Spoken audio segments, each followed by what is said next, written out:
কত সুন্দর আমার বিছানার উপর পড়েছে।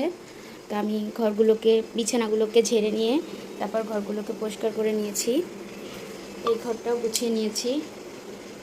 এখন এই ঘরটাও ক্লিন করে ফেলেছি আমি। তো এই যে সব কাজ আমার প্রায় শেষ। আল্লাহর নামে আজকে যে কাজটা শুরু করব, সেই কাজটা সবাই দোয়া করবেন যেন আমার কাজটা সুন্দর সফলভাবে আমি করতে পারি, যেহেতু মিলাদের জিনিস। আর রান্নাঘর অল্প একটু কিছু কাজ আছে, তার মাঝে আমি দেখিয়ে দিই। এই যে এই মেড কিলার জুসটা আমি কিনেছি আমার জন্য, ওয়েট লস করার জন্য। আর এখন আমি যেখানে এটাকে ভিজিয়ে রেখেছি, এখন আমি এটাকে খাবো অল্প অল্প গরম পানির সাথে মিক্সড করে। খেতে ততটা সুস্বাদু না, কিন্তু মানুষ তো বলে যে ভালো কিছু পেতে হলে একটু ওষুধ হিসেবে এটাকে আমি খাবো। এরপর আমি এটা খাওয়ার পর আমি বাজারে যাব।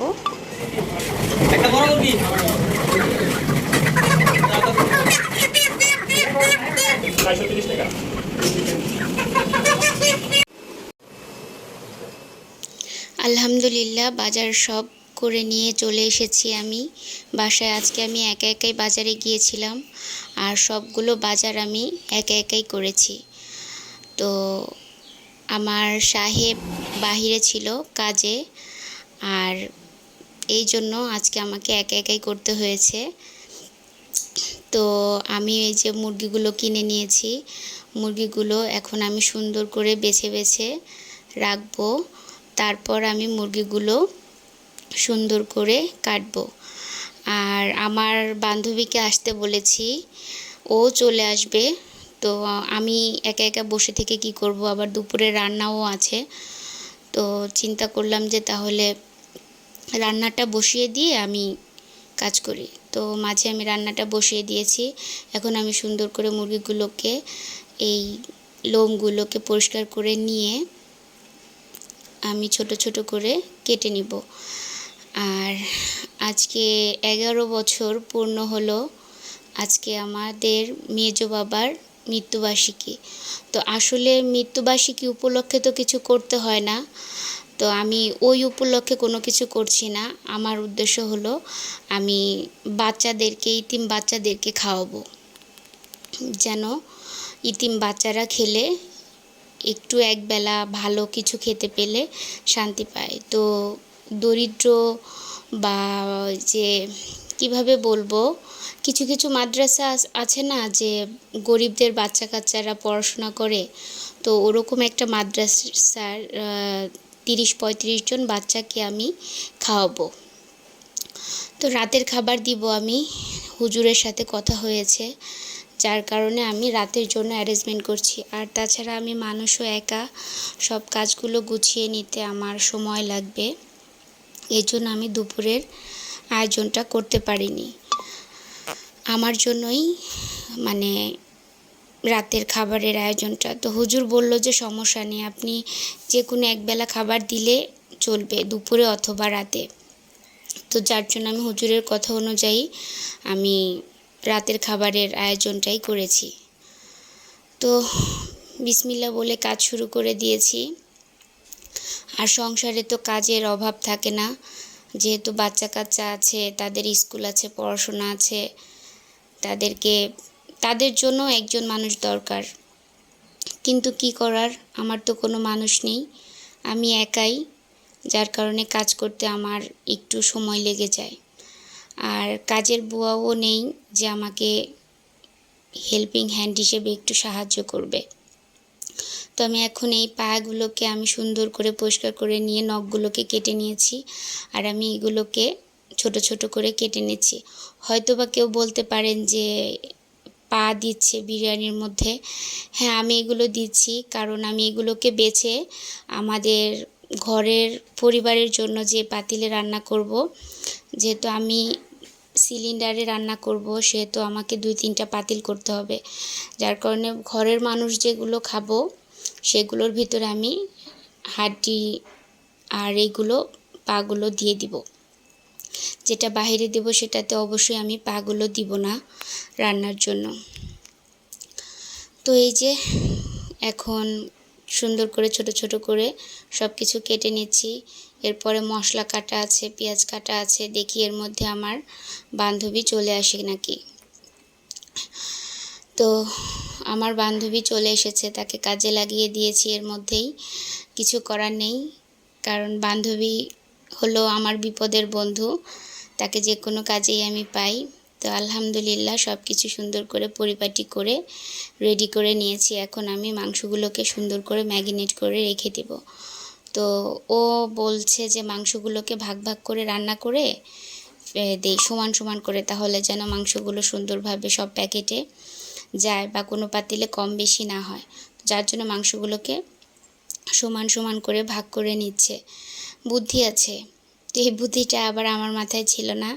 তো ও এই বুদ্ধিটা করে মাংসগুলো দিচ্ছে, তো ভাবলাম যে তাহলে বেশ ভালোই হবে। আর মাংসগুলো এই যে মাশাআল্লাহ অনেক মাংস হয়েছে।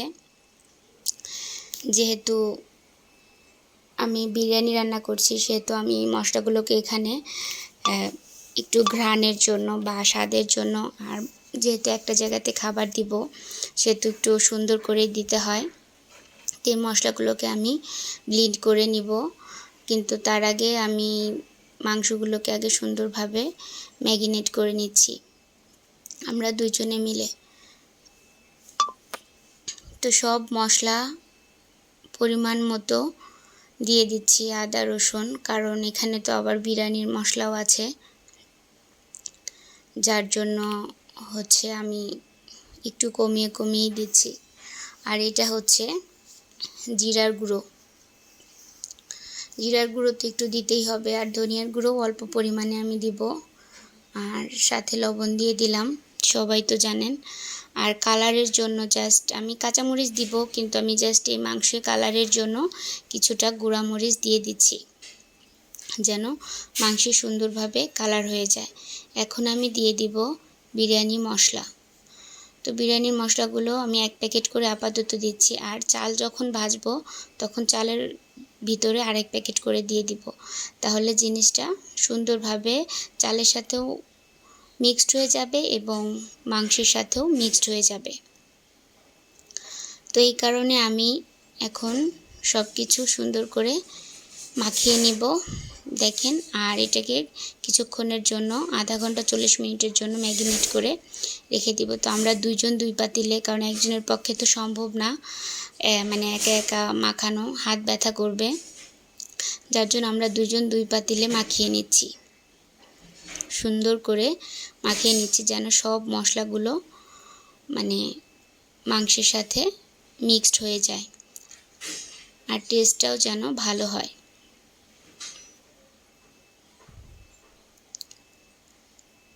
তো আমার পেঁয়াজটা দিতে দেরি হয়ে গিয়েছে, পেঁয়াজটা দিতে আসলে আমি ভুলে গিয়েছিলাম। তো আধা ঘন্টা 40 মিনিট পর আমি মাংসটাকে বসিয়ে দিয়েছি 1 পাতিল করে, যেহেতু বড় বড় পাতিল সেহেতু 2টা পাতিল মানে 2 চুলায় বসানো যাবে না, পাতিলের সাথে পাতিল লেগে যায়।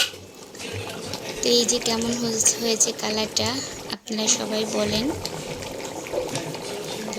আর আমার রান্নাটাও কেমন হবে সবাই বলবেন অবশ্যই কমেন্টে। যেহেতু চিকেন বিরিয়ানি সবাই পারে। আর এখন আমি চালগুলোকে ভাজার জন্য কিছুটা পেঁয়াজ বাটা দিয়েছি, আর কিছুটা হচ্ছে যেই মশলাটাকে আমি ভিজিয়ে রেখেছিলাম সেই মশলাটাকে ভেজে নিচ্ছি তেলের মধ্যে, যেন কাঁচা গন্ধ না করে। যার জন্য হচ্ছে এই যে আমি এখন চাল দিয়ে ভেজে পানি দিয়ে দিয়েছি, আর একটু পরে আমি মাংস দিয়ে দিব। তো কিছুক্ষণ পরে আমি মাংস দিয়ে দেওয়ার পর একটু ঘি দিয়ে দিলাম, আর বেরেস্তাগুলোকে সুন্দরভাবে দিয়ে দিব, যেহেতু আর একটা বার নাড়া দিলেই চলবে, বেশি নাড়া দিতে হবে না। আর আমার বিরিয়ানির কালারটা কেমন হয়েছে অবশ্যই অবশ্যই জানাবেন। তো এই যে কমপ্লিট হয়ে গিয়েছে, আর সামান্য একটু কিছুক্ষণ ঢেকে রেখে দিলেই হয়ে যাবে আমার বিরিয়ানি রান্না করা। আর মিলাদের জন্য যেহেতু সবাই আমার মেজো বাবার জন্য দোয়া করবেন যেন তাকে আল্লাহ পাক বেহেশত নসিব করে দেন। এটা আরেকটা পাতিল, এটার মধ্যে আমি বেরেস্তা আর ঘিটা একটু পরে দিয়ে দিব। তো রান্না বান্না সব শেষ, এখন আমার প্যাকেটিং করার পালা। তো সব কিছু সুন্দর করে একটা বাটি নিয়ে নিয়েছি আর হাফ কেজি পলি নিয়েছি। সুন্দরভাবে মেপে মেপে একইভাবে দিব প্যাকেটে, আর 2-3 পিস করে শসা দিয়ে দিব। তো আজকের ভিডিওটা বেশি আর বড় করব না, যেহেতু অনেক বড় হয়ে গিয়েছে।